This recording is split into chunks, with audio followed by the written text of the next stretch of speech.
Bonjour à tous, ravi de vous retrouver pour ce nouveau podcast aujourd'hui sur la chaîne investir.us.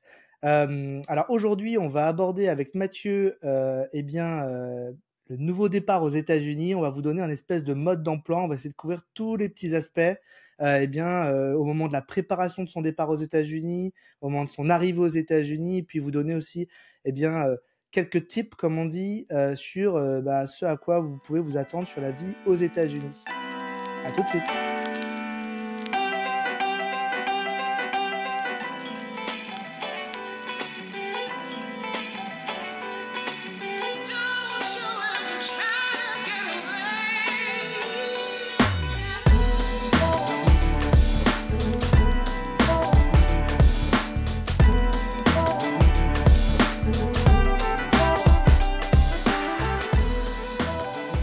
Eh bien, salut Mathieu, merci de me retrouver aujourd'hui sur ce podcast de nouveau.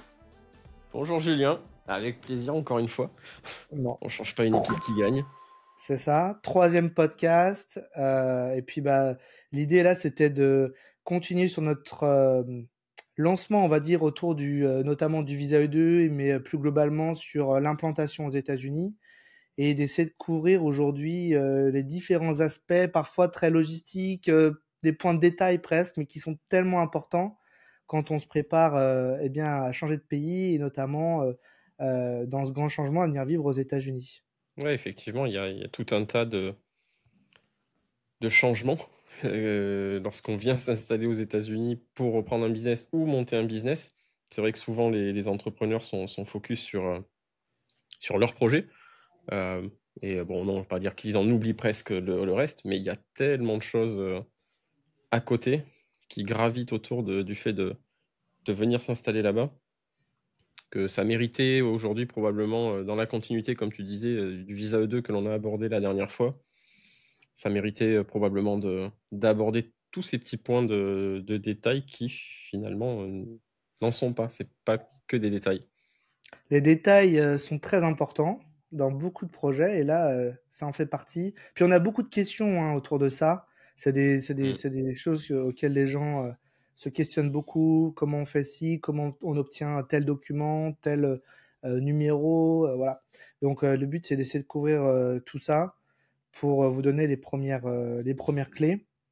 Je propose qu'on commence déjà sur la préparation. En C'est ce que fait, j'allais toute dire. l'étape, voilà. Avant Alors Julien, comment on se prépare? voilà. Et tu sais que pour préparer ce podcast, j'en ai beaucoup discuté avec Charlotte, avec mon épouse, pour essayer de me remémorer ça, parce que ça fait maintenant presque 10 ans. Ah oui. Et essayer de me rafraîchir la mémoire sur comment ça s'était passé. Voilà. Je dois dire aussi que j'ai la chance d'avoir une épouse qui s'occupe de beaucoup de choses en termes d'administratif pour moi. Donc, il y a des sujets sur lesquels qu'on va aborder, que je connais évidemment, mais c'est pas moi qui ai rempli les formulaires, faut le dire. J'ai juste eu à signer en bas de la feuille. Donc voilà, je reposais ces questions et j'essaie de me remémorer. Et puis elle a probablement une meilleure mémoire que moi.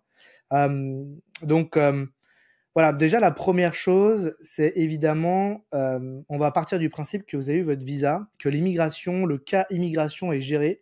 Vous êtes passé à l'ambassade, vous avez laissé votre L'entretien est fait. passeport, voilà, vous recevez votre passeport chez vous avec le visa à l'intérieur. Et donc là, vous êtes quelques semaines, parfois quelques mois après. Généralement, quand même, on a envie de partir dès qu'on a le visa. Donc, vous êtes probablement dans les starting blocks. Et vous avez peut-être déjà commencé à anticiper des choses, parce que dans ce qu'on va évoquer là sur la préparation, des choses souvent qui doivent être anticipées. Je sais notamment qu'il y a un certain nombre de personnes qui déjà doivent gérer des affaires en France. Alors, soit des affaires, j'entends, business à vendre ou qui a déjà été Mm. vendu. Et au-delà de ça, de l'immobilier parfois, la résidence principale, voire d'autres propriétés qui ont été vendues, qui sont en cours de vente. Donc ça, c'est important de évidemment gérer un maximum de choses en amont. Mm. Parce qu'une fois qu'on est aux États-Unis, il y a des choses qui peuvent être beaucoup plus compliquées du point de vue français ou dans son pays d'origine, qui peuvent nécessiter d'être physiquement sur place pour certaines démarches. Donc ça, c'est C'est bien vrai de que l'avoir en tête. c'est pas plus mal d'anticiper tout ce qui peut être fait en amont tant que vous êtes en France. Il faut le faire, il faut pas repousser et se dire je le ferai depuis là-bas, je le ferai quand je serai installé. Ou il y a des choses, comme tu dis, ouais, si on peut les faire avancer mieux. On peut pas maîtriser, comme tu parlais d'immobilier, la vente d'un parc immobilier, on peut pas la maîtriser en soi. C'est l'offre et la demande. Voilà, c'est vrai qu'on peut pas forcément le savoir, mais anticiper, mettre en vente bien en amont, pendant qu'on prépare son visa et son interview à l'ambassade, c'est peut-être pas déconnant d'anticiper ça, quoi. Tout dépend aussi du projet de chacun, parce qu'il y a des Ouais. gens qui vont vouloir obtenir un visa ou une immigration aux États-Unis pour y passer au moins 6 mois et un jour, devenir résidents fiscaux et développer une activité aux États-Unis sans complètement couper tout avec Ouais. le pays d'origine. Là, Donc il c'était peut y dans avoir l'idée de ça, quelqu'un qui vraiment, ouais, quitte la France pour s'installer aux États-Unis définitivement et reprendre un business. Mais c'est vrai que tu peux avoir quelqu'un qui va c'est ça. naviguer entre les 2 pays et faire du business dans les 2 pays. Après, c'est vrai que de mon expérience, ce que beaucoup de gens font, c'est qu'ils se renseignent avec une société de transport maritime qui fait Mmh. du convoyage, en fait, porte à porte, hein, et ils prennent un container et ils mettent toutes leurs affaires personnelles, tout ce qu'ils veulent, Toute la vie à euh, l'intérieur. ouais, toute la vie intérieure pour faire, parfois c'est même un conteneur ou plusieurs conteneurs. Et puis ça arrive, il y a différentes sociétés, il y en a d'ailleurs qui sont plus performantes que d'autres, mais généralement, en quelques semaines, la transition est faite, donc il faut juste s'organiser un Mmh. petit peu pour qu'il y ait quelqu'un pour l'envoi, quelqu'un à la réception. Parfois, d'ailleurs, vous pouvez poser le container et puis leur demander d'attendre pour qu'ils l'envoient au moment où vous arrivez aux États-Unis, si ça se passe après quelques semaines, donc que vous soyez confortable pour recevoir le conteneur aux États-Unis. Mais ça, c'est vrai que c'est assez commun. Budget conteneur, alors ça a tellement fluctué. Ça, on a tout connu hein, sur les budgets conteneurs, avant Covid, Il pendant y a eu Covid, l'avant-Covid, maintenant. l'après-Covid et maintenant c'est Ouais. encore redescendu un petit peu. J'ai un client qui a un copain qui fait ce métier-là. J'aurais dû lui poser la question avant de faire ce podcast. Moi, j'avais en tête Europe-US, je dirais un grand conteneur de 40 pieds, 2 à 3 000 dollars, je crois que c'est le budget à peu près. C'est ce que j'ai Pour en un 40 tête. pieds, ouais, OK. Ouais, c'est ce que j'ai en tête. Alors, pardon si je me trompe complètement, si aujourd'hui les prix ont complètement changé, mais ça, Des c'est le budget que j'avais en tête il y a quelques temps. Euh, mais ça a toujours été moins cher d'ailleurs de faire États-Unis-France, enfin Europe, que Europe-États-Unis. Euh, donc ça c'est une première chose. Après les véhicules d'ailleurs aussi, tiens, pour rentrer un peu dans la logistique maritime, on peut faire aussi ce qu'on appelle du ro-ro. Si vous avez un véhicule, vous pouvez, en fait il y a des bateaux où vous rentrez le véhicule dedans. Donc ça c'est moins cher que de mettre le véhicule dans un container si vous voulez c'est vrai. amener un véhicule. À ramener un véhicule aux États-Unis c'est très compliqué. Hein. Faut avoir en tête. Généralement Ouais. si le véhicule n'a pas plus de 25 ans, euh, c'est quasiment impossible. Puis ça n'a pas Euh, de sens parce qu'il faut l'adapter en fait au marché US. Comme nous, quand on importe des véhicules des États-Unis, on a la même problématique ici et je pense que ça n'a pas de sens de vouloir ramener son véhicule, sauf si c'est un véhicule de collection et c'est collection. vraiment très rare. Ouais. Mais sinon ça n'a pas de sens d'amener son véhicule là-bas. Moi, j'ai amené un véhicule aux États-Unis, ça s'était bien passé, c'était pas si onéreux que ça, mais c'était un véhicule de collection effectivement, donc là, c'est Voilà. pas les mêmes procédures administratives. Honnêtement, si c'est pas un véhicule de collection, je crois même que c'est Mmh. quasiment impossible. Hein. Aux États-Unis, Ouais. c'est vraiment verrouillé de ce point de vue-là, il y a des normes. Donc, vendez les Ah, véhicules en France, ça ouais. sera plutôt la bonne idée. Oui, puis l'automobile en général est moins chère que chez nous, en Ouais. France. Donc vraiment ça a pas de sens de se dire, «Tiens, il faut que j'emmène mon véhicule». Faudrait vraiment qu'il y ait une raison particulière, donc véhicule de collection Ouais. ou rien d'autre en fait. Alors après, pour rentrer dans une deuxième thématique qui est très importante, une fois qu'on a géré ses affaires en France, en parallèle, ce dont on veut s'occuper, c'est de se mettre un toit au-dessus de la tête en arrivant aux États-Unis. Alors, il y a différents schémas qui peuvent se passer. Peut-être que vous êtes déjà propriétaire d'un bien aux États-Unis. Ça peut être un schéma, mais on va partir du principe que vous n'avez pas forcément de bien immobilier, que vous pensez louer, ce qui est quand même le cas le plus, Le plus ce qui est la fréquent quand on majorité des s'installe au cas. début, ouais. Voilà. Donc, location. Alors, déjà, il faut avoir en tête que vous n'avez pas de Social Security Number quand vous allez arriver. Vous allez pouvoir en faire la demande quand vous serez sur le territoire américain. On reviendra sur cet aspect-là. Mais donc, du coup, ça peut être plus compliqué de trouver quelque chose à location. Ce qui peut se passer, c'est que un propriétaire va peut-être vous demander des avances de loyer, peut-être payer 3, 6 mois de loyer d'avance. C'est pas impossible de le faire là-dessus. Ouais, non, ça semble pas déconnant pour un nouvel arrivant. Il y a pas de il y a aucun passif, il n'a jamais loué, aux États-Unis. Il y a pas de je sais pas si les propriétaires, prennent en compte les crédits scores ou pas sur les locations? Je pense pas. La problématique qu'il y a, c'est que les gens n'ont pas de crédit score quand ils arrivent. C'est ça, Ils n'ont pas c'est de pour crédit ça, score. mais Ils sont à est-ce zéro, que ils les sont néants. propriétaires le prennent en compte ou pas? Bah, en fait, quand ils ont pas de social security number, donc tu peux pas avoir de crédit score. En fait, un propriétaire. Bon, moi, je le fais quotidiennement, évidemment, pour ma Je société de parlais en gestion. général, hein, après dans la Ouais, non, il n'y a une pas fois de qu'on a crédit son score. SSN, une fois qu'on a construit son crédit score, est-ce que c'est quelque chose qui est utilisé par les Ah par les oui, propriétaires oui. pour À chaque sélectionner fois les qu'il y a une logements? application qui est faite, moi, par un locataire potentiel, OK. d'ailleurs, même pour soumettre leur application, il y a des logiciels qui existent. Ils soumettent leur application à travers un logiciel que j'utilise. Et là-dedans, ça sort, en fait, avec leur numéro de sécurité sociale, le background, le criminal background, donc casier judiciaire, en gros, et tous les aspects autour de la dette aussi. Donc, je vois, là, par exemple, j'ai fait rentrer un locataire à Pickwick Lake. C'est un jeune, je peux te dire, il a une Honda en financement. Je crois qu'il a une dette. Alors, financement sur une voiture aux États-Unis, c'est 7 ans, mais mémoire. Enfin, il y a plusieurs échéances, mais c'est 7 ans, généralement, 72 mois, je crois, ou 6 ans, du coup. 6 ou 7 ans, 72 ou 84 mois. Et là, il a une dette de plus de 30 000 dollars pour financer sa voiture Honda. Voilà. Tu vois tout ça. Criminal background, bien sûr, bah, nous, faut qu'il soit néant, autrement, j'accepte pas. Mais tu vois aussi s'ils Évidemment. ont été expulsés, par exemple, sur le criminal OK, ouais, background. Donc, mauvais payeur. ouais. Oui, donc ça voilà, ça rejoint ce que tu disais, c'est normal que, sur une première location, quand vous allez arriver, sur place, qu'on vous demande plus de loyer d'avance que quelqu'un qui va avoir un passif construit, quoi. Exactement, exactement. Donc ça va être quelque chose qui va quand même falloir gérer. Moi, nous à l'époque, on l'avait géré depuis la France. On a fait une visite virtuelle avec un agent local français qui nous avait trouvé un bien à la location et puis on avait dit OK. De mémoire, je crois que ça s'était organisé. J'avais seulement payé sur place. J'étais arrivé, j'avais pris une semaine du Airbnb, un truc comme ça, et j'étais allé voir l'appartement. Et puis au moment de remettre les clés, là, j'avais donné le paiement. Faut faire très attention au paiement comme à OK. distance. Il y a un certain nombre d'arnaques, il faut le dire, hein. Donc faites attention à ça. Euh, Après, si vous travaillez Cash. avec un agent qui est licencié, globalement, quand même, la Oui, là, il y personne a qui est moins de risques licence, quand même. il y a moins de risques, voilà. Si c'est quelqu'un qui vous trouve la location, c'est sûr. Mais sinon, oui, cash on the table. Ouais, vaut mieux prendre à la limite un Airbnb. Après, trouver une location, ça va très vite aux États-Unis. Il y a quand même beaucoup de propositions. Il vaut mieux prendre, même quitte à prendre un mois de Airbnb, mettre un budget là-dedans. Et entre-temps, tu fais des visites et tu signes un bail d'un an, voilà, et tranquillement, tu fais ton déménagement, tu t'achètes tes meubles, voilà. D'ailleurs, tiens, en parlant de se mettre un toit sur la tête, ce que je recommande vraiment au départ, nous, quand on est arrivé, on n'a amené aucun meuble. Nous, on est arrivé ici, on doit avoir deux grosses valises chacun, quoi. Bon, à l'époque, on n'avait pas d'enfants, c'était plus simple pour nous aussi, cette logistique-là.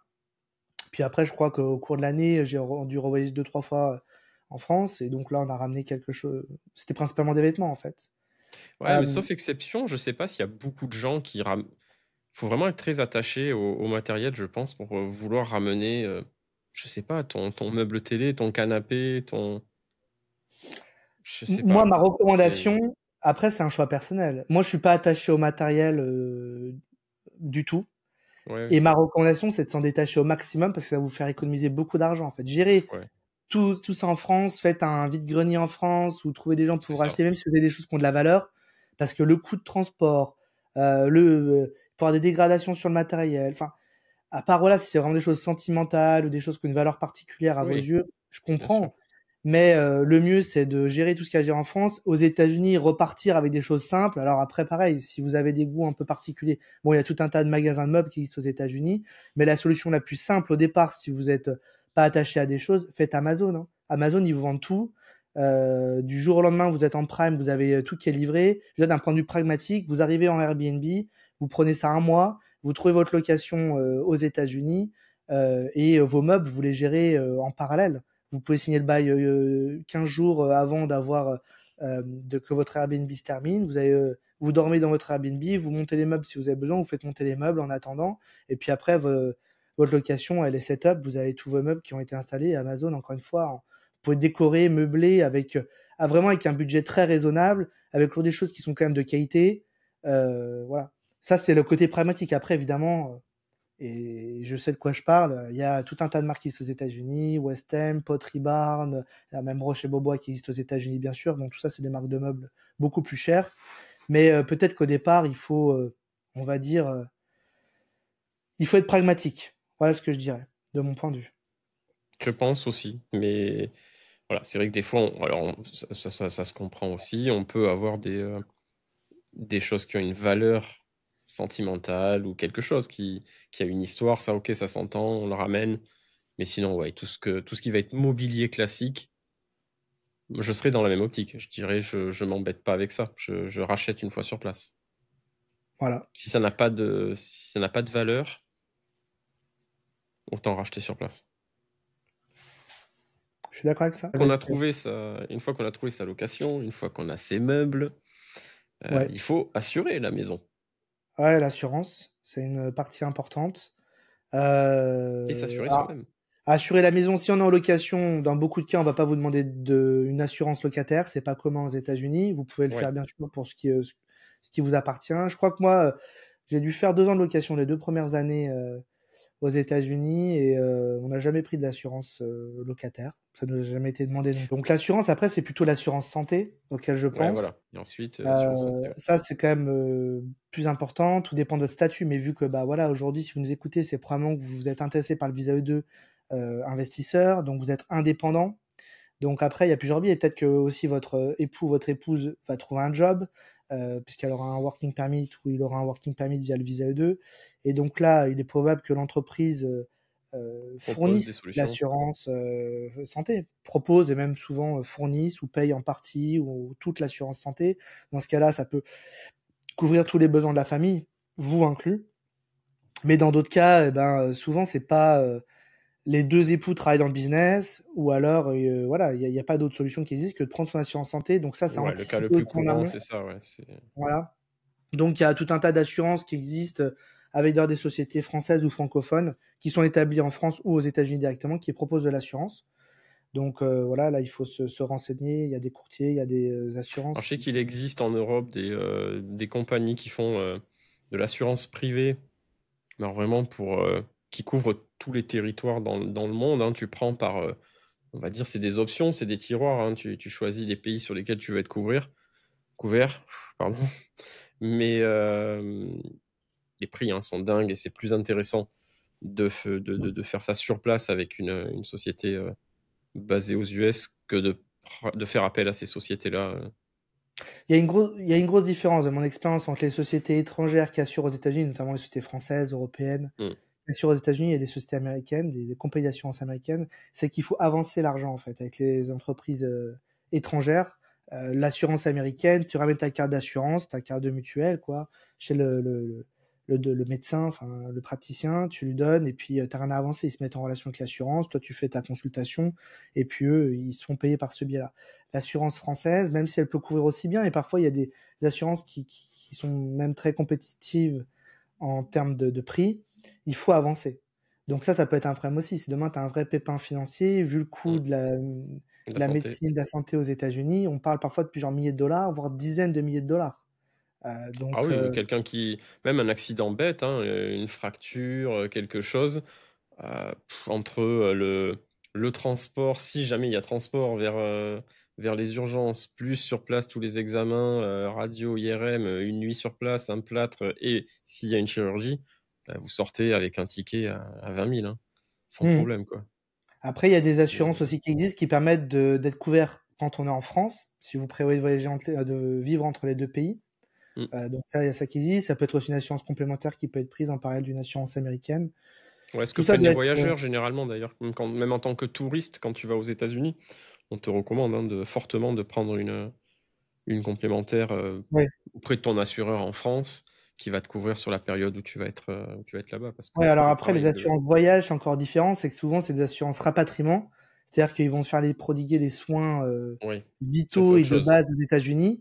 Maintenant, Non, si moi tu as je besoin parle d'une vraiment de chirurgie, couverture, hein, d'extension de couverture où vraiment ils ouais. règlent Mhm. les frais de santé sur place, quoi. Ouais. Mais bon, c'est un sujet qui est important, donc il faut le gérer avant, se connecter avec les bonnes personnes pour le faire. Bien sûr, bah, pour les clients qu'on accompagne sur leur implantation, c'est des choses sur lesquels on travaille avec eux et on met à disposition notre réseau d'assureurs, de courtiers spécialisés ici aux États-Unis, évidemment. T'as une idée de budget, de fourchette à communiquer sur une... Famille de On 4. parle souvent de...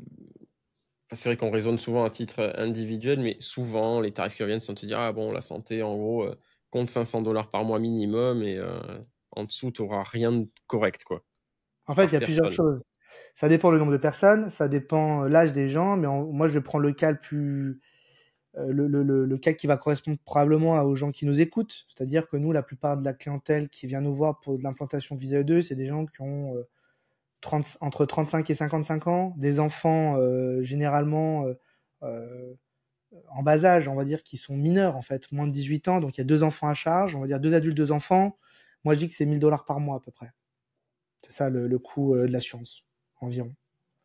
Pour une assurance qui tient la route, voilà, où il y a peut-être un peu un reste à charge, pas beaucoup probablement, mais où tout est pris en charge, la dentition, l'optique, voilà. Oui, donc pour un couple sans enfant, tu penses qu'il s'en sort pas loin de $500? 500, ça sera peut-être court, peut-être Ouais, 650, $700, ouais. à peu près. Je suis pas un expert et j'ai des tarifs qui sont peut-être un petit peu plus anciens en tête, mais je crois que ça correspond quand même assez bien à ça. Je crois Ok. que moi, dans notre cas précis, c'est la société de mon épouse qui paye pour l'assurance, mais je crois que le coût effectif de l'assurance est de $900 par mois, je crois, pour toute la famille. Ok. Oui, enfin, on Voilà. recommande fortement dans tous les cas de prendre une assurance parce que c'est pas avec l'Obamacare que vous vous en sortirez. Et Après, il y a des encore que, je sais assurances même pas s'il y a aussi. droit à l'Obamacare pour un étranger qui Si, vient si. avec un visa E2. Si? Nous, aux États-Unis, en Floride, en l'occurrence, on est naissance, ça s'appelle Florida Blue, euh, auquel tout le monde peut souscrire, à étranger comme citoyen ou résident. Parce que d'ailleurs, t'es étranger, oui, mais tu deviens résident américain, donc euh, comment on appelle ça, tu participes au système. Donc Florida Blue, en l'occurrence, ça fait partie d'Obamacare et c'est entre autres financé par le système de sécurité sociale publique. Ok. Voilà. Mais c'est quand même destiné à des revenus dits bas revenus. Voilà, tout le monde ne peut Oui. pas prétendre à ça. Mais ça peut permettre au début d'avoir une couverture.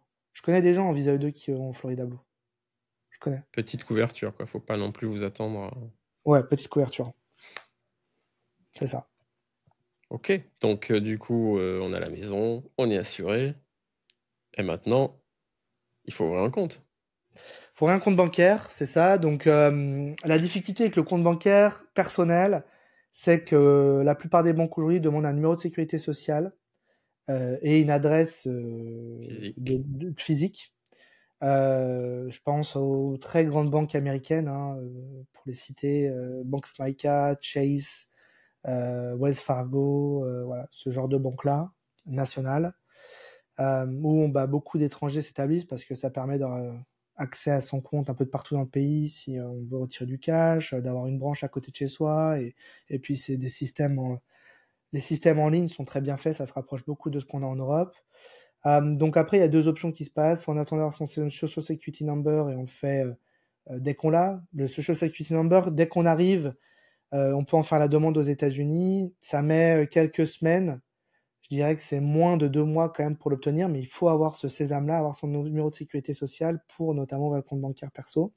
Qu'est-ce qu'il faut comme document pour demander son SSN? Alors oui, une lease, enfin un contrat de location pour prouver son adresse, j'imagine, Oui, c'est ça. sa résidence. Après, Bon, qu'est-ce qu'il faut? Parce là, que le copie du passeport avec la copie du visa pour montrer qu'on a une résidence permanente, hein. et une preuve du business ou qu'est-ce qu'ils vont demander? Non, non, Social Security Number, c'est Non? personnel. Donc, c'est Ok. vraiment les choses qui sont liées personnellement. Donc, ça va être le passeport, ça va être visa, une facture, enfin une preuve de domiciliation aux États-Unis. Donc, on voit ça au Social Security Administration. Et puis après, ils nous émettent le fameux petit papier, le numéro de sécurité sociale, qui est Oui. important et qui nous suit toute notre vie aux États-Unis. Ça se garde à vie.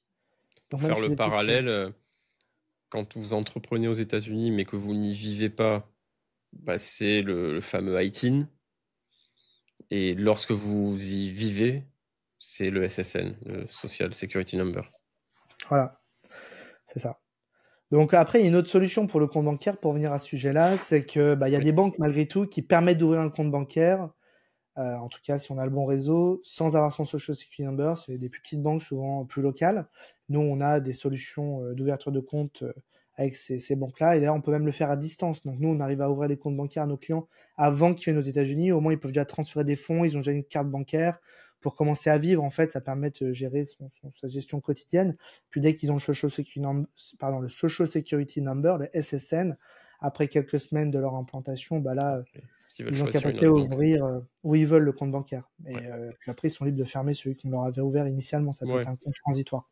Voilà. c'est Mais ça. Mais ça permet, voilà, comme tu dis, d'arriver, de pas arriver démuni, sans compte aux US ou alors de fonctionner avec un compte qu'on n'aurait pas clôturé en France et encore une fois, pour l'exemple, pas c'est dans le cas où les gens, bougent complètement aux États-Unis et laissent tout derrière eux, en France. Mais pour quelqu'un qui après, fait l'aller-retour entre les 2, il pourrait utiliser son compte, français, mais avec des frais, beaucoup de frais. bon, voilà, il y a toujours cette solution-là, c'est ce que j'allais dire, il y a toujours la possibilité d'utiliser sa carte bancaire Ouais. de ton pays d'origine européenne. C'est ça.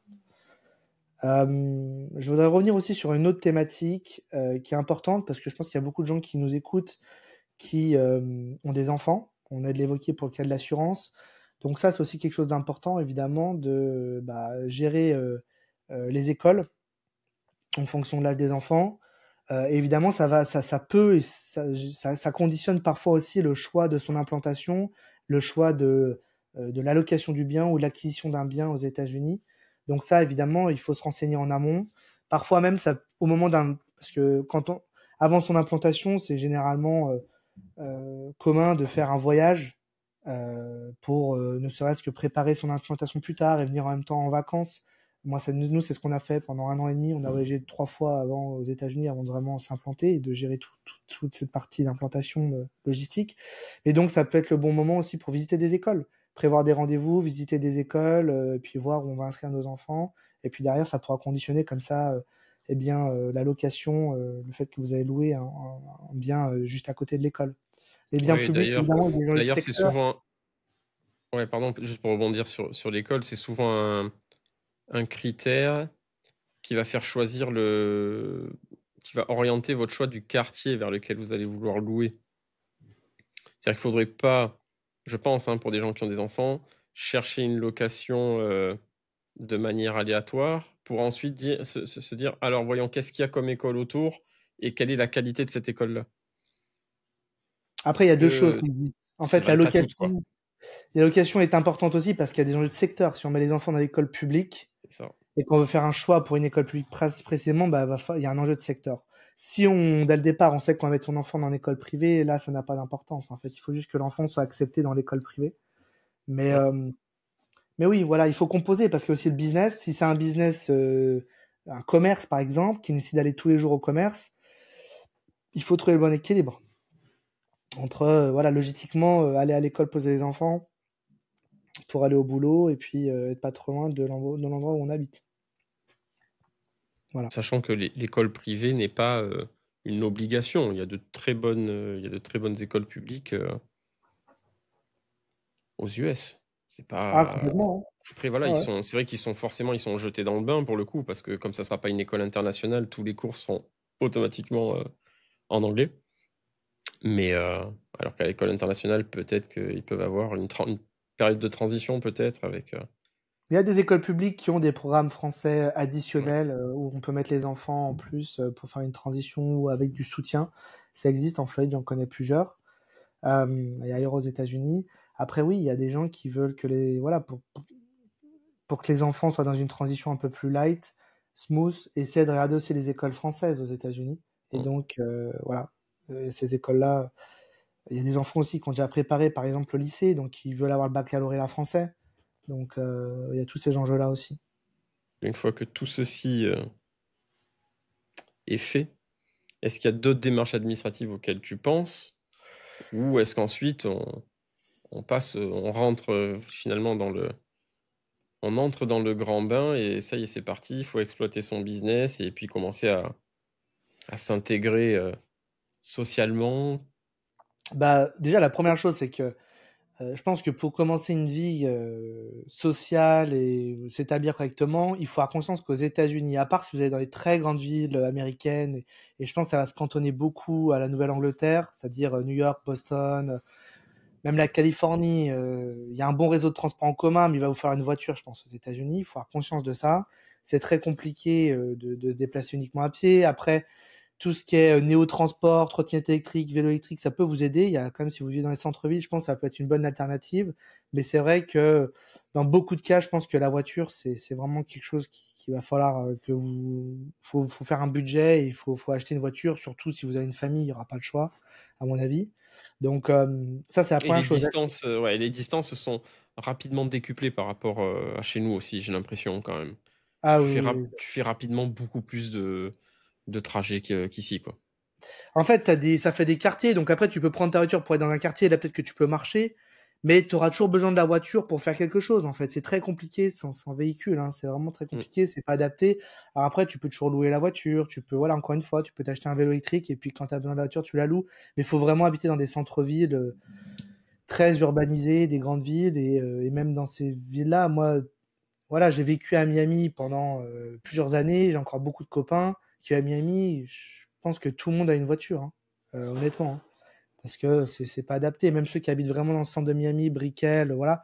Il y a des gens encore qui vivent seuls que je connais, qui ont pas de voiture, mais ils ont un petit, soit une trottinette, soit un vélo, soit un scooter, mais ils ont quand même Peut-être un moyen de Miami, transport. c'est différent encore parce que c'est une grosse ville où il y a beaucoup de choses, donc peut-être que tu peux t'en passer, mais dès que tu vas vouloir bouger un peu, bah, c'est voiture, quoi. Je veux dire, tu peux pas te dire, tu à Miami: «Tiens, je veux monter à Fort Lauderdale, sans voiture», bon, Le truc, c'est que les c'est transports en commun sont pas très bien, en fait. Donc, voilà. c'est très compliqué. Même un bloc, c'est énorme, hein. Si tu vas aller dans un endroit, même dans Brickell ou dans les grands Mmh, centres comme ça, c'est énorme les distances. Donc, si t'as pas, c'est pas New York. New York, t'as le métro de partout. C'est comme à Paris. c'est ça. Donc, il y a beaucoup de villes où c'est pas le cas, en fait. La plupart des villes, Ouais, c'est New pas le cas. York est une exception pour ça, ouais. C'est une exception, ouais, pour ça. Ouais, Mais donc ça, pour moi, c'est quelque chose de voiture. très important, voiture. Et puis derrière, voilà, il faut effectivement, ça va vous permettre de commencer à avoir une vie sociale plus développée. Alors évidemment, bon, on se rattache quand même à ce qu'on connaît. Donc la communauté de votre pays, ça va être un point d'ancrage. Forcément, vous êtes français, vous êtes avec les Français, belge avec les Belges, ou même francophone, on va dire, ça se mélange beaucoup au sein de la francophonie. Puis il y a beaucoup d'événements aussi qui existent sur certaines zones américaines où il y a des grosses communautés francophones. Donc ça permet évidemment de facilement de se faire des amis et puis commencer à avoir une vie sociale voilà, intéressante. Pardon.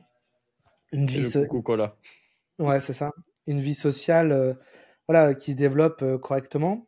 Après, voilà, vos voisins aussi, ça peut être évidemment bonne manière de, de, de, de- d'apprendre à connaître les gens. Je sais qu'aussi nous, bah, on a eu une petite chienne. On a été quand c'était parmi notre projet, on a acheté une petite chienne quand on est arrivé, qui est toujours avec nous. Et c'est vrai que bah, c'est pareil. Après, vous allez bah, au parc, vous prenez votre animal, vous êtes dans des groupes avec les animaux, donc ça permet aussi de, par exemple, ce biais-là. Je vais attendre. Je sais pas si tu entends. Ah, ça va, c'est bon. Ah, ok. C'est vrai que les animaux, c'est aussi une bonne manière de se faire des amis, Sociabiliser. se socialiser, voilà. Et puis après, bah, les écoles, évidemment, c'est aussi un bon endroit. Il y a pas mal d'événements dans les écoles. C'est bien d'être impliqué là-dedans. Et puis en plus, là, ça permet de se sortir plus aussi bah, de sa communauté et de parler l'anglais. C'est ça aussi le but.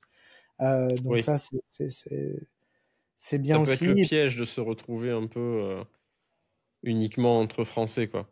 Mais comme de toute façon, vous allez avoir un business, vous allez être, finalement, de fait, forcé à socialiser, sociabiliser avec les locaux, de toute façon. Voilà. Bah, c'est ce que, voilà, c'est aussi un point important, le cadre professionnel. Ça peut être le Ouais. cadre professionnel dans le cadre de votre business. Si votre époux, votre épouse est salarié, bah, évidemment, ce cadre-là aussi permet de se faire des connaissances. C'est vrai qu'il y a quand même, il faut être réaliste. Ça peut être compliqué au début pour nous, étrangers, francophones, d'arriver à vraiment s'intégrer. Il faut prendre son mal en patience. Ça, c'est quelque chose qui est aussi souvent un peu minoré ou mal connu ou pas bien décrit. Moi, je l'ai vécu. Je me suis dit, putain, c'est fou, tous nos amis.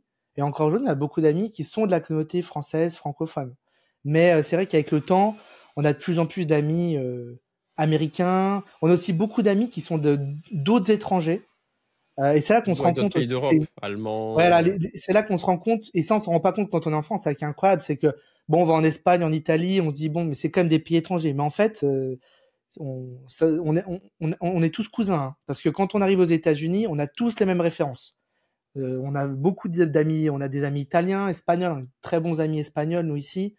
D'ailleurs, et souvent c'est des couples mixtes aussi. Là, en l'occurrence, elle est l'espagnol, lui l'américain. L'italien, c'était pareil, c'était un couple mix. Mais voilà, on a des amis ouais, italiens-albanais, ici aussi, nous, aux États-Unis, enfin, en Floride où j'habite. Et puis après, on a aussi des amis purs américains. Mais c'est vrai que, bah voilà, après, avec le temps, en fait, ça se fait. Mais je dirais que les premières années, ça va être très, très orienté sur votre communauté. Le plus tôt vous arrivez, voilà, à vous développer Est-ce bah, des amis américains, le plus tôt vous allez vous sentir, je pense, mieux intégré. est-ce que tu dirais que la barrière, finalement, vient plutôt de nous quand on s'expatrie dans ce pays et qu'on cherche finalement à se raccrocher à des choses qu'on connaît? Ou est-ce qu'il y a une barrière avec les Américains qui ont du mal à communiquer avec des étrangers, ou à intégrer des étrangers? Je pense que c'est ni l'un ni l'autre. Je pense que on n'a pas les mêmes références. Tu vois, je sais pas, avec mes potes français, on a les mêmes références. On se fait des blagues. Je sais pas, avec un pote, par exemple, on s'envoie tous les jours. Je suis fan, je sais pas si tout le monde est fan, mais de François Damiens.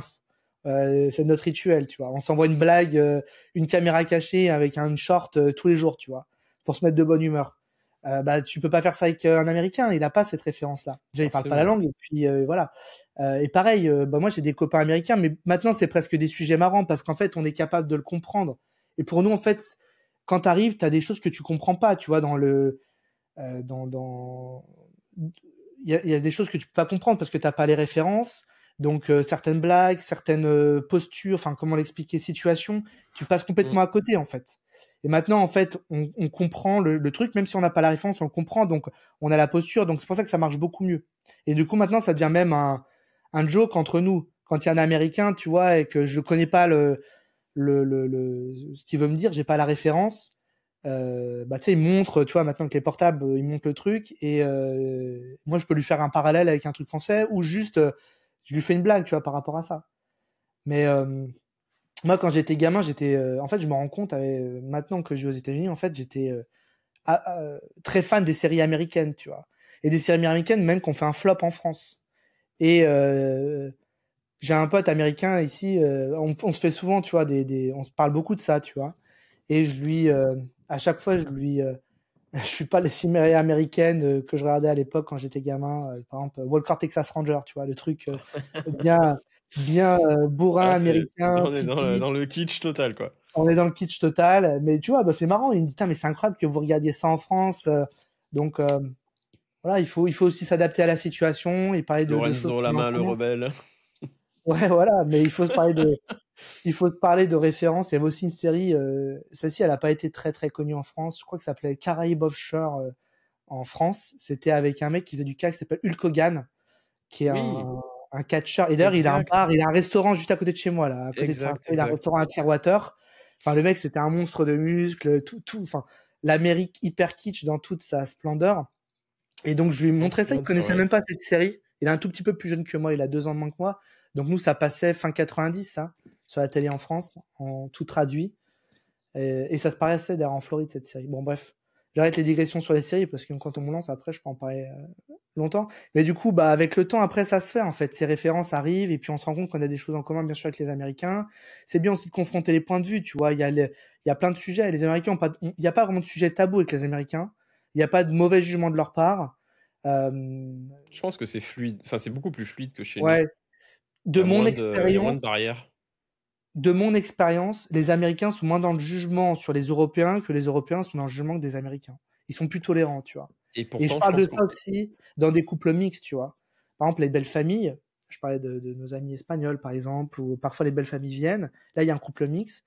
Et ben, les Européens sont beaucoup plus dans le jugement que, de mon point de vue, que le contraire. Les Américains sont C'est plus ouverts possible. d'esprit. Mais, et je pense qu'en tant qu'Européen, euh, on doit avoir énormément d'a priori, ou en tout cas une certaine peur d'être jugé par les Américains, tu sais, pour quoi que ce soit, pour ton niveau d'anglais quand tu vas arriver, pour ta manière de demander les choses, ou parce que c'est vrai c'est pas tout à fait, les relations business sont pas tout à fait pareilles par rapport à ici. Ça fait moins formel, c'est Alors, plus il y a fluide, je sais pas, c'est... tu me fais penser à deux choses là dans ce que tu dis. Merci de dire ça. Déjà, la première chose, c'est qu'on parle d'intégration sociale, de développer un réseau. La première chose, et tu as raison de le répéter, il faut être conscient du chose. Vous arrivez aux États-Unis, vous ne savez pas parler l'anglais. Moi, les gens qui me disent, et j'en ai plein au téléphone, ma femme est bilingue, je suis fluent en anglais, tout ça, c'est du pipeau, qu'on se le dise. Vous parlez l'anglais, peut-être que vous regardez des séries Netflix, pardon, et je parle de manière globale. Il y a des gens, effectivement, qui sont très immergés, mais c'est très rare. Parce que Hmm. quand tu vis pas, tu peux pas. C'est pas vrai. Les vraies expressions américaines, c'est pas l'anglais que t'apprends Ah non. même dans le super si tu fais des études de langue en France. C'est pas le Hmm. même anglais. Déjà, on apprend l'anglais British, pas l'anglais américain quand on est en C'est Europe. vrai. Ça, c'est une première chose. Et surtout, c'est de l'anglais scolaire. C'est pas du pragmatique.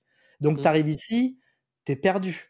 Donc, il te faut déjà, pour commencer à t'intégrer socialement, il faut déjà pouvoir communiquer, évidemment. Un, notre accent, il est très compliqué à comprendre quand on arrive. Et C'est puis vrai. deux, on n'arrive pas à les comprendre. Donc, Ouais, donnez-vous du mais temps. Il faut se dire 1 à 2 ans pour commencer à pouvoir communiquer correctement. Ça, c'est certain. mais je pense que pour le coup, il faut éviter de se mettre une barrière et de se dire je vais être mal compris, tu sais, dans ta manière justement de parler anglais ou l'accent, comme tu disais, je vais être mal compris ou je vais être jugé, parce qu'en fait, ils en ont rien à faire. Enfin, moi, Ah j'ai non, mais remarqué alors, qu'ils en ont mais strictement rien à foutre, quoi. 2000% d'accord avec ça. Au pire, On il a va un te poids. demander de répéter, mais ils sont pas dans le jugement, quoi. Mais parce que ça c'est la culture française. On a un poids social avec ça, comme avec beaucoup de choses, parce que c'est la France. Hmm. C'est pas grave, tentez, faites-le, c'est pas grave. De toute façon, c'est la Hmm. meilleure. Vous n'avez pas le choix, vous allez devoir le faire. Et pour apprendre, il faut pratiquer. Aux États-Unis, la bonne nouvelle, c'est que c'est un pays d'immigration. Il y a pire que vous. Vous êtes dans les communautés latino-américaines.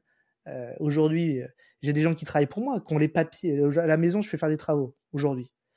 Il y a des gens qui travaillent pour moi qui ont les papiers. D'accord? D'origine cubaine. Ils vivent ici depuis au moins aussi longtemps que moi. Ils Ouais. parlent pas un mot d'anglais. Moi, je parle espagnol correctement, donc on communique en espagnol. Ma femme parle pas espagnol. Incapable de parler avec eux. Mais et eux, ils vivent ici. Et pour eux, c'est encore un autre phénomène. Donc, faites-vous l'effort d'apprendre le plus vite possible. Mettez tout en œuvre pour apprendre. Ça, c'est vraiment ce qu'il faut faire. Par contre, ne faites pas comme eux, parce que ça va vous bloquer. Ça peut créer des Ouais. situations où vous voulez pas. Faites les efforts, mais n'ayez pas peur. Il n'y a pas de poids social avec ça. Il y a personne qui vous jugera avec ça. Il y aura peut-être des situations. Moi, je me rappelle une fois un call, ça, je me rappellerai très longtemps. Je voulais acheter un business. C'était dans ma période d'implantation. J'appelle. C'était une business broker à Miami. Elle me demandait d'épeler mon prénom. Ah, mais l'enfer.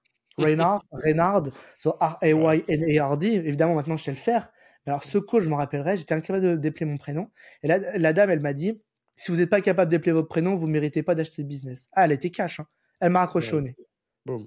C'est ça. Donc, je dis, oh là, où je suis tombé, dur. Donc oui, vous allez vous en prendre des tôles, vous allez vous prendre des portes, et ça arrive encore aujourd'hui, même pour moi. On peut toujours se poser la question du jugement qu'ont les gens parce qu'on est étranger. Il faut sortir de ça. Il n'y a pas de jugement particulier. Tous ces gens qui vivent aux États-Unis, un moment ou un autre, ils ont été immigrants ici de par leur ancêtre, ils le savent, et on peut leur répéter s'ils s'en rappellent pas. Mais allez-y, parlez la langue. Je pense que bon, après, faut pas faire peur aux gens. Je pense que c'est peu commun la manière dont tu t'es fait remballer par cet agent immobilier. Je Ah pense. bah c'est C'est bien pour ça pas. que je me rappelle. C'est bien pour Ouais, ça que je me rappelle. C'est parce que non, ça m'est pas arrivé ça a souvent. pas dû Non. te re-arriver. Les gens sont très Non. accueillants. Il y a toujours une très bonne image de la France. France, Angleterre, c'est un peu les deux pays quand même, un peu vieille Europe, chic. Voilà. Pour beaucoup d'endroits aux États-Unis, c'est ça. Il y a cet aspect-là. Ça, tu Donc, vois, je pense que là, tu mets le doigt sur quelque chose aussi. la perception de la France et du français. Il y a nous, l'appréhension qu'on a sur notre niveau d'anglais ou la manière dont on va être perçu, par rapport à notre fluidité, notre manière de parler, notre accent et je pense qu'il y a aussi ce deuxième aspect, on se dit: «Ah, comment sont perçus les Français et la France?» surtout, encore plus peut-être, en ce moment, dans cette période que l'on vit. Mais ça, Non, c'est peut-être globalement, plus perception plutôt positive, hein. Je crois pas ouais, que c'est plus plutôt ce que j'ai déjà vécu, c'est d'autres pays européens avec d'autres expatriés, encore une fois, qui vivent ici. On a déjà eu des débats, mais là on rentre dans la politique. C'est pas lié aux Français, aux gens, à notre culture, à notre histoire. C'est lié à la politique actuelle. Donc c'est un autre sujet. Mais globalement, non, tout est très positif. Voilà, ça c'est plutôt positif de mon point de vue. OK, bah, tant mieux. Démarche administrative, on parlait de la voiture, juste pour revenir sur ce sujet-là, pour Ouais, s'intégrer socialement, évidemment, il faut aussi aller faire changer son permis de conduire. Donc ça, vous pouvez le faire une fois que vous avez votre numéro de sécurité sociale, on va qu'on faire a un évoqué. portage, c'est quoi? C'est une Comment? conversion du permis, c'est ça, ou un Alors, tout portage? dépend de l'État, en fait, dans lequel vous vivez. Chaque État a sa propre réglementation. Il y a des États qui peuvent vous demander de repasser un permis ou une partie du permis de conduire. Après, le permis de conduire aux États-Unis, qu'on se dise, c'est de la rigolade, hein. C'est presque un droit, en fait. Donc, c'est pas du tout la même complexité. En tout cas, moi, ce que j'ai vécu, parce que j'ai passé mon permis en France, c'était autre chose. Oui. Le code, passer les 20 heures de conduite minimum et compagnie. Non, ici, c'est plus simple. Mais globalement, moi, mon cas personnel en Floride, j'ai juste été au centre des permis de conduire avec mon permis français. Ils me l'ont changé et ils m'ont redonné. J'ai juste eu une démarche administrative. Le jour même, ils m'ont repris en photo, ils m'ont redonné la carte avec mon permis de conduire. Et d'ailleurs, j'avais même le permis moto en France qui m'ont donné aussi aux États-Unis par ce biais-là. Donc tout ça se convertit. En Floride, c'est converti automatiquement. OK. Voilà. Je propose d'enchaîner ensuite sur justement cette voie vers l'américanisation entre guillemets. On a déjà un peu évoqué ça. Et dans cette, il faut être pragmatique. C'est ce que je disais un peu plus tôt. Et les choses se font par étapes. Ça peut prendre des années hein, avant de se sentir plus intégré. Les premières années, on est plus dans la découverte, dans l'apprentissage de la langue, dans l'apprentissage de la culture. Oui, il y a on vient d'un pays, les États-Unis ont été construits par les Européens. Donc, il y a des choses qui sont similaires, mais il y a aussi des choses qui sont très Très différentes. différente. Et ça, il faut en avoir conscience. La Ouais. culture, voilà, il y a perception de plein de choses qui est différente comme aux États-Unis. Donc, je pense qu'il faut rester ouvert d'esprit, ne pas être dans le jugement. C'est surtout ce que je recommande aux gens, ne pas être dans le jugement. Être étonné de rien, bon, vous avez le droit de l'être. Évitez de trop le montrer, parce que ça peut être mal jugé, mal perçu. Euh, mais oui, il y a des différences, c'est certain. Et Après, dites-vous quand qu'il tu y a des pays, vous venez d'Asie ou ouais, d'Afrique et vous immigrez aux États-Unis, c'est encore très ouais, c'est encore différent. plus, quoi. Donc, Là, c'est un gap énorme, quoi. c'est un gap énorme. Il y a quand Il y a même un des gap choses ici culturel ouf. qui sont un certain nombre de bases quand même qui sont communes, je pense, avec l'Europe. Ouais, ouais, ouais. Ouais, comme tu dis, c'est un pays qui a été, c'est un pays d'immigration et qui a été construit, oui, par, beaucoup d'Européens qui ont migré là-bas. Voilà. Mais après, c'est sûr que bah, moi, quand je regarde dans le rétro, entre guillemets, le rétroviseur, Mmh. je me vois il y a presque 10 ans maintenant quand je suis arrivé. Aujourd'hui, bah, je me dis bah, quel chemin parcouru. Ah oui, d'un point de vue business, bon, ça c'est une chose, mais même dans notre état d'esprit, dans notre manière de voir les choses, on a Oui. évolué. Ça se voit et on le sent aussi bah, par rapport à notre famille qui est restée en France. Oui, tu Voilà, regardes la France d'un autre œil aujourd'hui ça et déjà, et puis quand avec tu plus reviens mais une avec du fois. recul finalement, mais pour de vrai parce que tu as vraiment des milliers de kilomètres de recul par rapport au pays et Mais voilà, nous, on revient une à deux fois par an en France. On voit toujours, voilà, on est toujours dans des repas de famille. Voilà, quand à chaque fois qu'on revient, on revoit beaucoup de gens. Et puis évidemment, il y a toujours des questions qui reviennent, qui sont parfois récurrentes, parfois changeantes en fonction de ce qui se passe d'un côté ou de l'autre de l'Atlantique. Et c'est là qu'on voit bah, qu'on a évolué. Notre perception ouais, aujourd'hui, elle est mixte en fait. Aujourd'hui, on a une perception mixte parce que bon, moi, de par mon activité, puisque j'ai toujours un pied beaucoup dans la francophonie, puisque c'est le cœur de ma clientèle. On a encore, voilà, ma famille aussi encore en France, notre famille. Donc on a toujours cette perception européenne. Tous les jours, je lis la presse française, j'ai toujours cette perception-là des choses. Mais c'est vrai qu'à côté de ça, on est immergé quotidiennement dans l'Amérique. Hein. On regarde la télé américaine, on lit les journaux américains, nos amis, comme je vous disais, sont américains. Donc certains, on a des discussions qui sont différentes. Et donc on a ces deux aspects. Et donc parfait, on voit qu'on s'américanise et on a des sujets sur lesquels nos positions politiques évoluent, évidemment aussi. Ça, on en a pleinement conscience. Voilà, donc ça vient avec le temps. Et je pense que c'est plutôt naturel en fait. Tout ça se passe de manière assez naturelle. Hein. Si on accepte de vivre dans ce pays et si on s'y plaît, c'est qu'aussi, voilà, on est en accord avec la manière dont le pays évolue, est géré, politiquement se développe, forcément. Je pense qu'une fois qu'on oui, une fois qu'on vit sur place, on ne voit pas les choses de la même manière. C'est évident. Il y a pas de là-dessus, il y a pas de débat. Il y a forcément une évolution du point de vue, de la perception, de tout. C'est Ça ça. peut je pense pas qu'on puisse, garder le même point de vue que l'on avait en quittant la France et en tout cas en ayant ce regard finalement, lointain des États-Unis. Maintenant, en fait, c'est l'inverse. Toi, tu es aux États-Unis et tu as un regard lointain sur la France. Mais Et moi, ce que je me suis créé cette chance-là. Bon, rien ne m'a été donné, mais je crois que je suis chanceux quelque part. Enfin, j'ai une grosse opportunité. On a une grosse opportunité, c'est on est capable de comprendre les deux côtés quand même encore. mmh, Et tu vois, ce que j'aimerais apporter à nos enfants, c'est ça, c'est d'essayer d'avoir toujours ça. Et ce qui est le plus compliqué, parce qu'ils sont nés aux États-Unis, ils ouais, sont clairement américains. Mais en fait, cette, euh, cet équilibre, c'est une grande force. Parce que on oui, comprend le point de vue européen. Il y a plein de choses. La culture européenne, on l'a encore en nous. Elle est en nous. Voilà. On est né en France, on est né en Europe, on est européen. Et puis à côté de ça, on comprend aussi l'Amérique. Donc on est capable de garder, entre guillemets, de prendre le meilleur de notre point de vue, évidemment, ouais. et de comprendre aussi ce qui est moins bien sur plein de sujets. Et ça, ça serait vraiment ce que j'aimerais arriver à passer aux enfants. Et ça, je pense que ça va être compliqué parce Mmh, que eux, ils sont nés aux États-Unis. La seule chose qui pourrait permettre peut-être de faire ça plus facilement, c'est que demain, eux viennent étudier en Europe ou passent plus de temps en Europe, peut-être fassent une partie de leur début de carrière en Europe. D'ailleurs, on ne sait pas ce que l'avenir sera. Peut-être qu'eux, ils vont décider d'aller vivre en France. Hein, ils ont les deux passeports. Mais ça, c'est ouais, la vraie force, je ouais, pense, qu'on a. Ça, c'est la vraie force qu'on a. Ça, faut le garder et des deux côtés.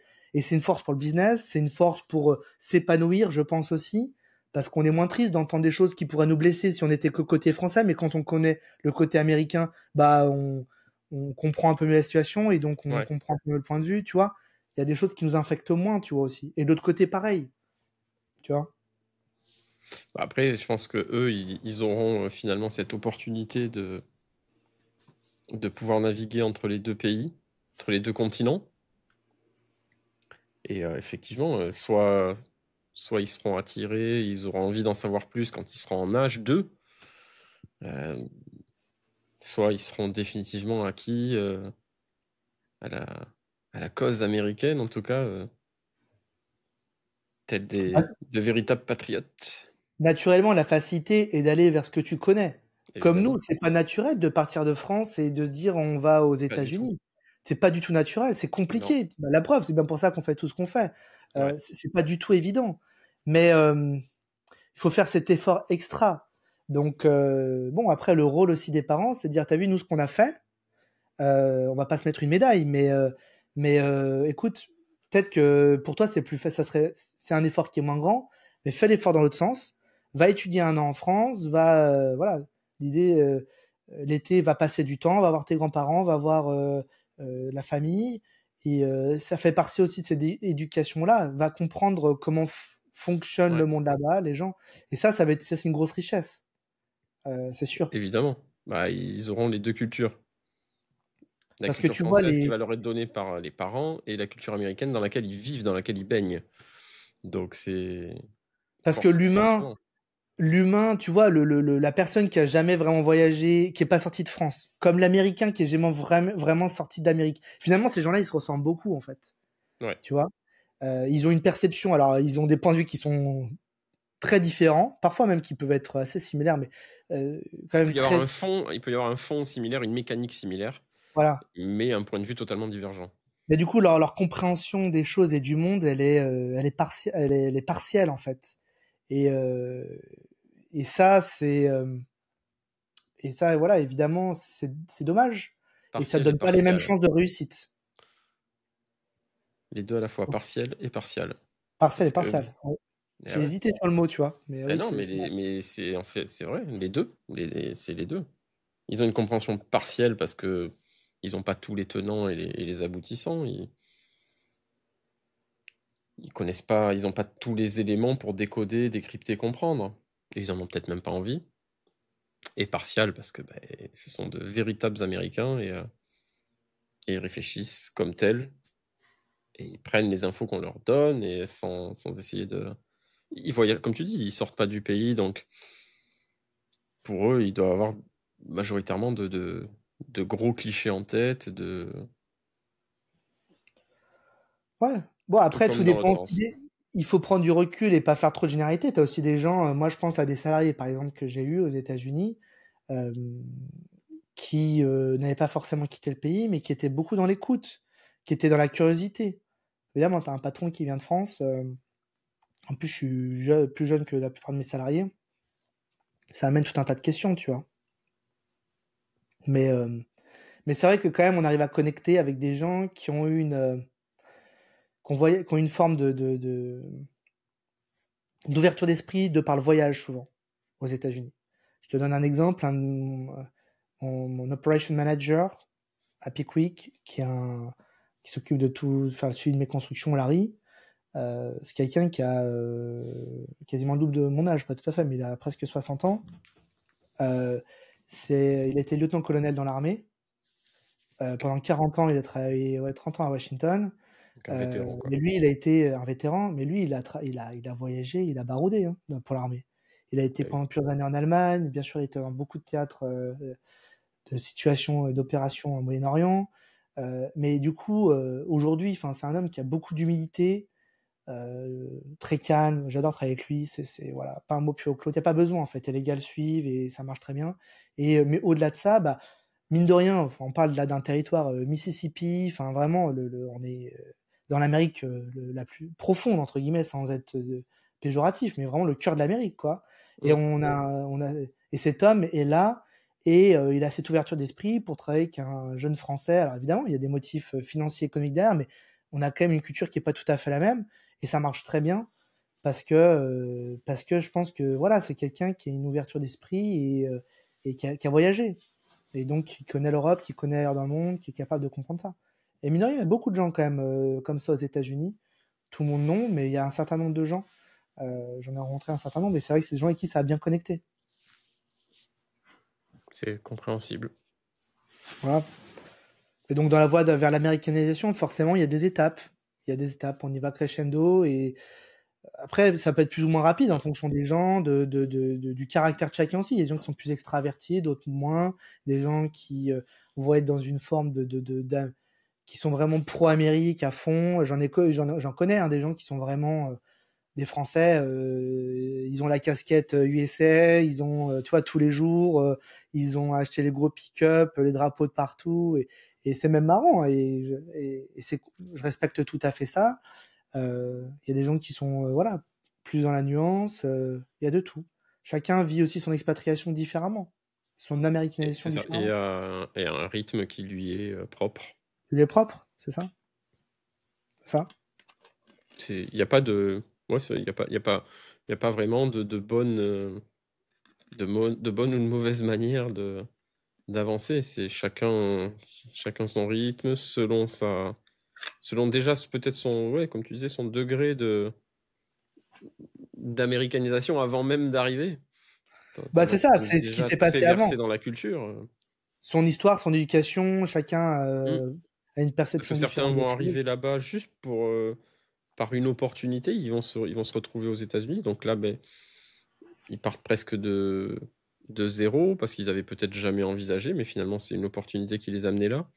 Alors qu'à l'inverse, il y en a d'autres qui vont avoir réfléchi ça pendant des années, mûri ça et qui étaient déjà peut-être très versés vers ce pays-là et pour eux, ça va être beaucoup plus rapide, forcément. Ouais. En gros, chacun son rythme, ne vous mettez pas la pression. Non, c'est ça, c'est ça. Merci à tous de nous avoir suivis sur ce podcast.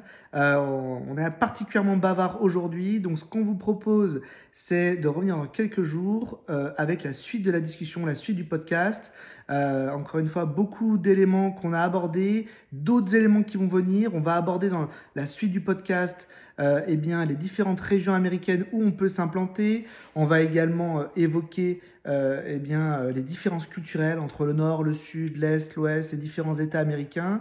Et puis on reviendra également sur l'importance de l'accompagnement pour l'implantation. Voilà, vraiment, restez connectés. Dans quelques jours, la suite du podcast. On espère que ça répond à vos questions, que ça vous plaît. Et puis encore une fois, n'hésitez pas à nous contacter si vous avez tout type de questions. Pour nous contacter, contact@investir.us ou hello@frenchassociate.us. On vous met tous les liens en description.